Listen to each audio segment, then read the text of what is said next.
د پوهنتونونو دروازو کې د طالبانو پراخ حضور د نجونو د داخلېدو مخه نیول شوې. په سلامونو هرکلی کوم، که غواړئ چې بشپړ معلومات ترلاسه کړئ نو تر پایه راسره اوسئ. د طالبانو د حکومت د لوړو زده کړو وزارت لخوا په دولتي او خصوصي پوهنتونونو کې د نجونو د زده کړو تر ځنډېدو وروسته ویل کېږي چې نن چهارشنبه سهار د ډسمبر 21 چې د لندۍ میاشتې له 10 سره سمون کې طالبانو پوهنتونونو ته د نجونو محصلینو د داخلېدو مخه نیولې ده. د کابل پوهنتون یوې محصلې د نوم نه خپرېدو په شرط وویل د دغه پوهنتون دروازو شاته لسګونه طالب سرتېري ځای پر ځای شوي او پوهنتون ته د نجونو د داخلېدو مخه نیولې وه.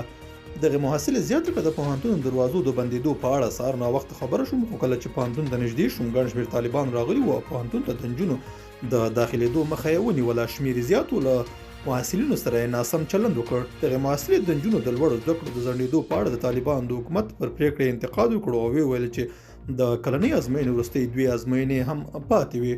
ویل کېږي چې طالبانو په کابل ښار کې خصوصي پوهنتونونو ته د نجونو د تګ مخه هم نیولې ده او حتی د ځینو پوهنتونونو دروازې هم تړلې دي. د کابل د خصوصي پوهنتون یوې محصلې د نوم نه خپرېدو په شرط وویل طالبانو داخل د پوهنتون ته چاته اجازه نه ورکوله. هغه کسان چې تر طالبانو مخکې داخل شوي وو هغوی یې هم له پوهنتون څخه وایستل او هغه محصلین چې نن یې وروستۍ ازموینه وه هم ایستل شوي دي. هغې زیاته کړه ځینو نجونو محصلینو د پوهنتون د دروازې مخته د ناهیلۍ اوښکې تویې کړې.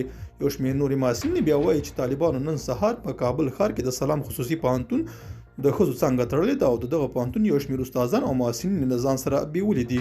نوموړې زیاته کړه چې د سلام پوهنتون له ټولګیو څخه هم محصلین نجونې ایستل شوي دي. دا زموږ نننی چمتو شوی مطلب. تر بیا ښه وخت او ښې چارې.